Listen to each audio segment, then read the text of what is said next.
목요일 새벽경 나오신 성도님들을 예수님의 이름으로 환영하고 축복합니다. 오늘 하나님 말씀은 고린도전서 6장 1절부터 8절 말씀으로서 소송과 영적 원칙이라는 제목으로 말씀을 전하도록 하겠습니다. 너희 중에 누가 다른 이와 더불어 다툼이 있는데 구태여 불의한 자들 앞에서 고발하고 성도 앞에서 하지 아니하느냐? 성도가 세상을 판단할 것을 너희가 알지 못하느냐? 세상도 너에게 판단을 받겠거든 지극히 작은 일 판단하기를 감당치 못하겠느냐? 우리가 천사를 판단할 것을 너희가 알지 못하느냐? 그러하거든 하물며 세상 일이랴.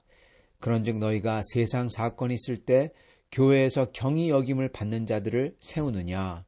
내가 너희를 부끄럽게 하려 하여 이 말을 하노니 너희 가운데 그 형제간의 일을 판단할 만한 지혜 있는 자가 이같이 하나도 없느냐? 형제가 형제와 더불어 고발할 뿐더러 믿지 아니하는 자들 앞에서 하느냐? 너희가 피차 고발함으로써 너희 가운데 이미 뚜렷한 허물이 있나니 차라리 불의를 당하는 게 낫지 아니하며 차라리 속는 게 낫지 아니하냐? 너희는 불의를 행하고 속이는구나. 그는 너희의 형제로다. 아멘. 오늘 말씀 제목은 소송과 영적 원칙입니다. 오늘 말씀을 보면은 사도 바울께서는 세상 법정에 형제를 데리고 가서 같은 믿는 사람이죠. 같은 믿는 사람을 데리고 가서 소송하는 거에 대해서 말씀하십니다. 자, 이거에 대해서 저희가 잘 알아야 되는 게 실제로 저의 삶 속에 이런 일이 일어날 수 있기 때문에 그렇습니다. 자, 이럴 때 과연 어떻게 하는 게 성경적인 건가? 이거에 대해서 어떤 때는 오해를 할 수가 있습니다. 그래서 이거를 오해를 좀 풀고 그리고 또한 동시에 그 뒤에 있는 영적 원칙에 대해서 영적 원리에 대해서 저희가 알 수 있기를 바랍니다. 그거를 알면은 왜 어떠한 행동을 해야 되는지 알 수 있기 때문에 그렇습니다. 자, 먼저 저희가 오해하는 게 하나 있습니다. 그거는 크리스찬이 크리스찬을 고발할 수가 없다. 소송을 할 수가 없다. 이겁니다. 오늘 말씀을 자세히 보면요. 크리스찬이 크리스찬을 소송하는 것도 물론 그 뜻도 있지만 그런데 지금 상황, 지금 현재 크리스찬이 크리스찬을 소송하는 것하고는 많이 다른 상황입니다. 그 당시에는 이 크리스찬들이 그렇게 많지는 않았어요.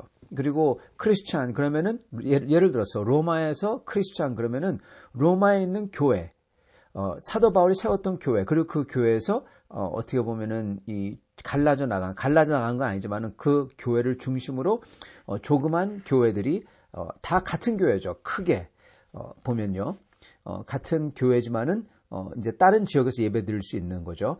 그래서 로마에서 크리스찬 그러면은 로마 교회밖에 없었던 겁니다. 즉 한 교회였어요. 그 사회에서 로마에서 크리스찬이 크리스찬을 소송을 건다.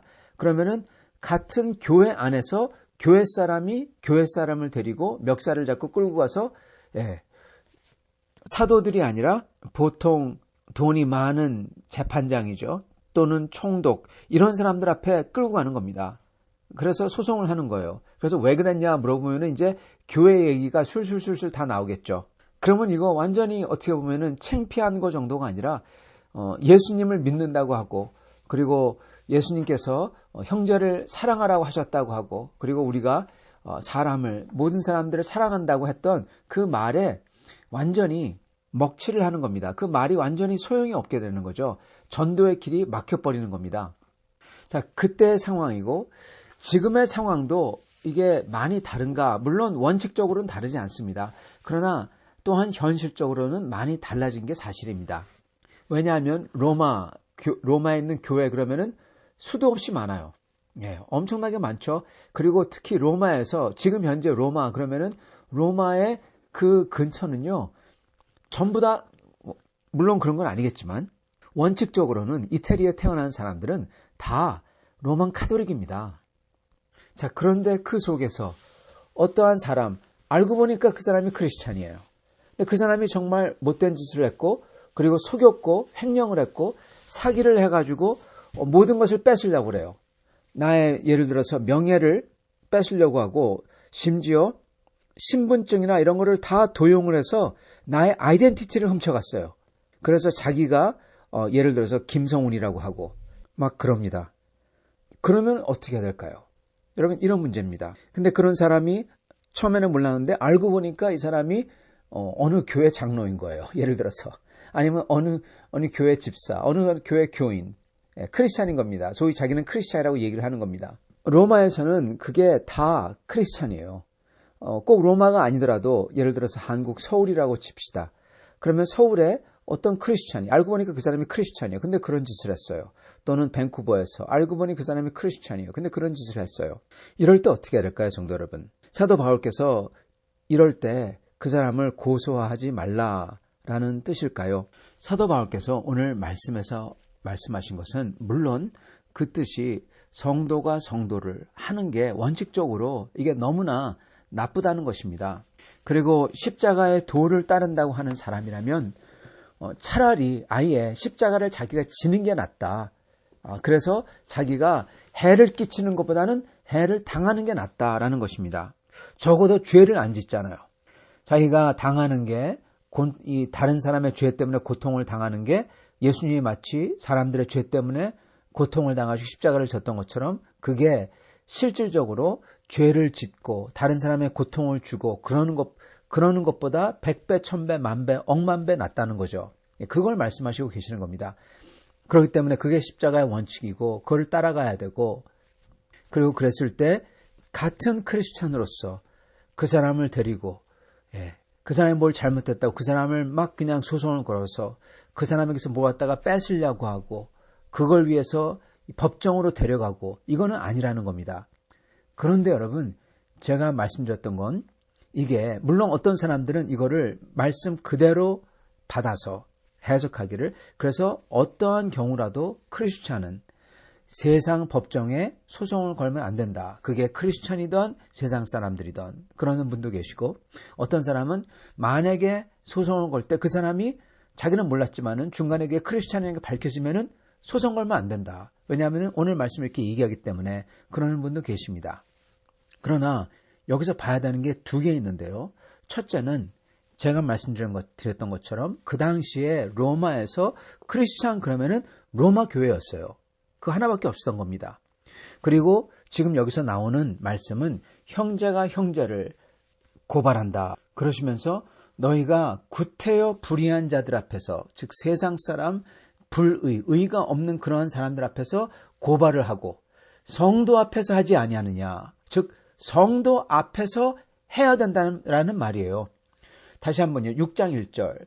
너희 중에 누가 다른 이와 더불어 다툼이 있는데 구태여 불의한 자들 앞에서 고발하고 성도 앞에서 하지 아니하느냐. 네. 즉 성도 앞에서 해야 되는데 구태여 그걸 가지고 가서 세상에서 권위 있는 사람들, 세상에서 총독 이런 사람한테 데리고가서 소송을 걸려고 하느냐, 이렇게 묻는 것입니다. 즉 이 말씀은 교회 안에서 성도 앞에서 영적 권위 앞에서 재판을 하라는 뜻입니다. 만약에 해야 된다면. 이게 전제된 거예요. 즉 무조건 나쁜 짓을 한다고, 특히 교회 안에서 누가 교인을 서로를 나쁜 짓을 한다고 그것을 그냥 다 놔두면 안 된다는 뜻입니다. 왜냐하면 그러면은 공의가 무너지기 때문에. 그래서 이거를 교회 안에서 교회의 권세 있는 분, 하나님께서 임명한 그러한 분들 앞에서 재판을 받아야 된다는 것입니다. 그래서 4절, 5절에 이게 이 뜻이 그대로 반영이 돼요. 그런즉 너희가 세상 사건이 있을 때 교회에서 경히 여김을 받는 자들을 세우느냐. 교회가 볼 때는 경히 여길 받을 사람을 재판장으로 세우느냐. 그건 아니라는 거죠. 그러면서 5절, 내가 너희를 부끄럽게 하려 하여 이 말을 하는 게 아니라 너희 가운데 그 형제 간의 일을 판단할 만한 지혜 있는 자가 이같이 하나도 없느냐. 네, 이 말은 뭡니까? 그 둘 간에 지혜 있는 자가 그거를 판단을 해줘야 된다는 뜻이에요. 그런 사람이 하나도 없어서 구태여 이것을 불의한 자로 가져가냐, 그 뜻이죠. 즉 교회 안에서 교회 안의 성도가 다른 성도를 그렇게 고발할 때, 그리고 그럴 만한 큰 일이, 억울한 일이 일어날 때 교회 안에서 그거를 재판 그리고 판단 갖다가 해야 된다는 것입니다.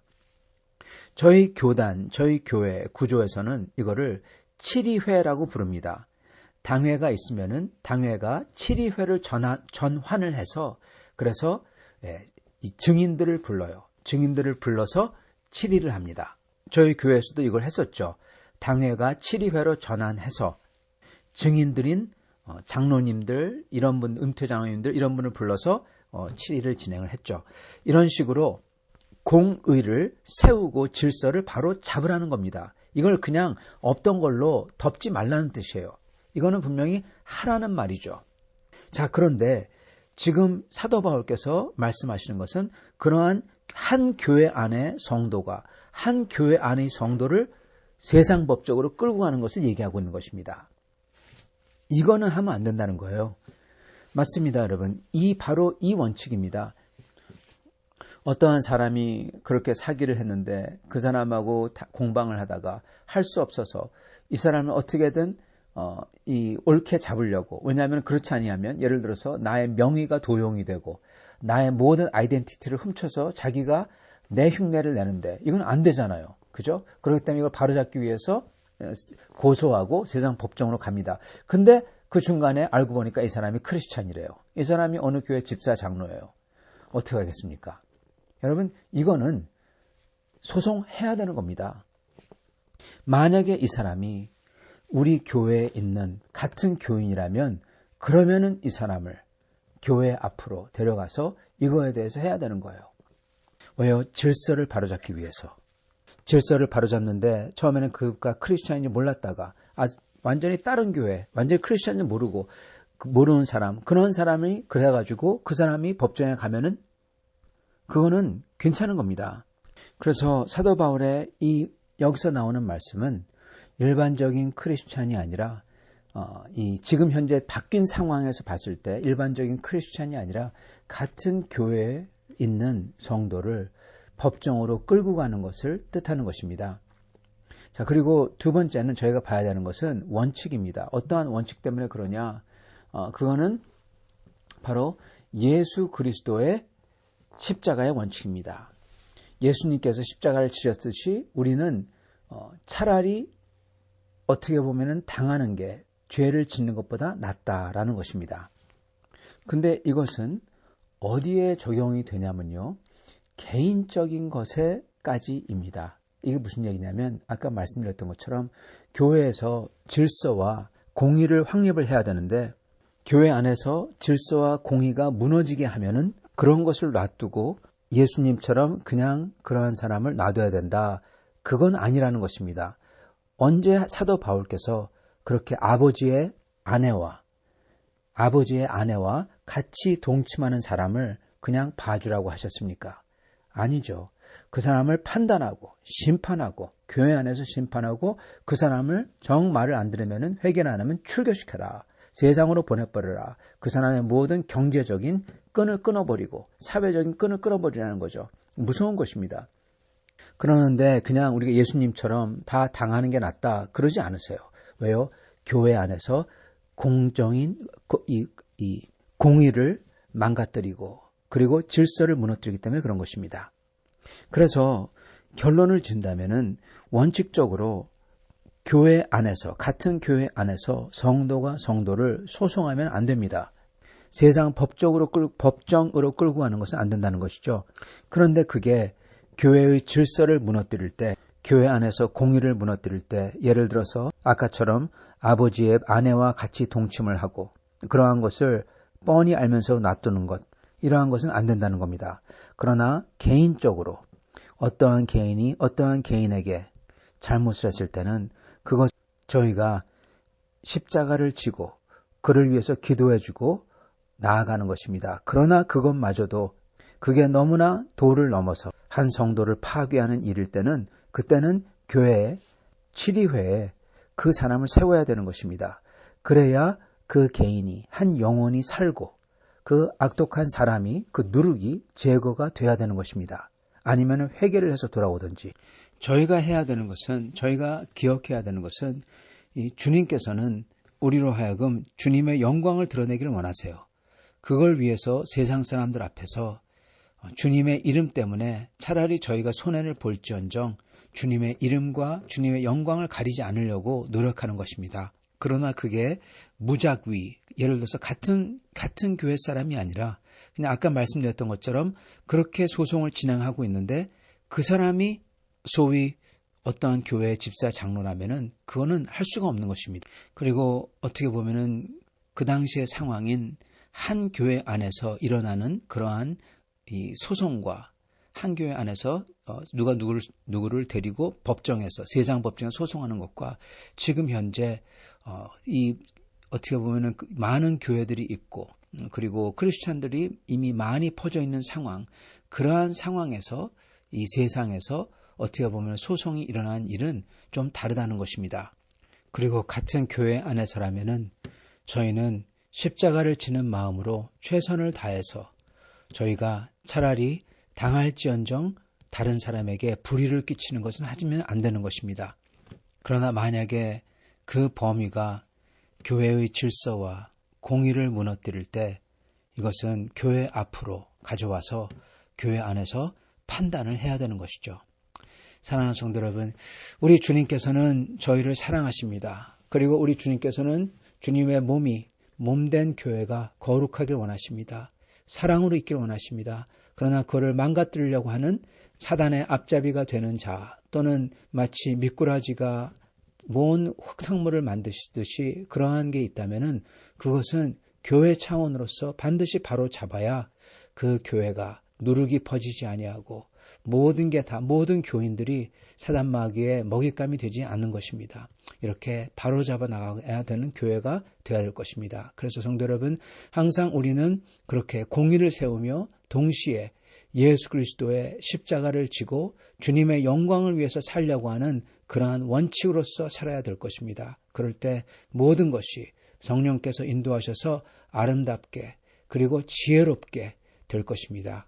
이렇게 인도받는 여러분과 저와 우리 교회가 될 수 있기를 축원합니다. 같이 기도하겠습니다.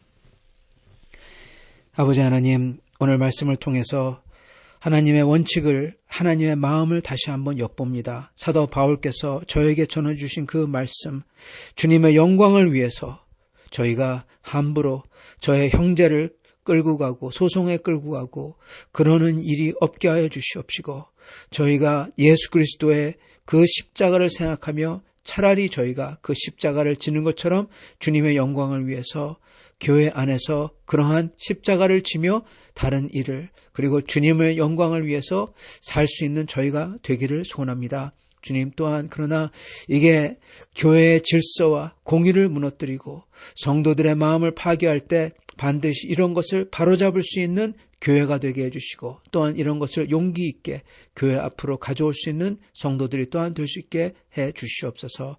주여, 저희가 부족합니다. 그러나 주님께서 주님의 성령으로 저희의 교회를, 그리고 저희 한 분 한 분을 채워주시고 깨끗하게 하실 때 이러한 어려움 없이, 또한 어려움이 생길 때에도 이것을 온전하게 바로잡고 하나님께 영광이 될 수 있는 교회와 저희가 될 수 있으리라 믿습니다. 이렇게 주님의 성령에 인도받는 오늘 하루가 되길 소원하오며 예수님 받들어 기도드리옵나이다. 아멘.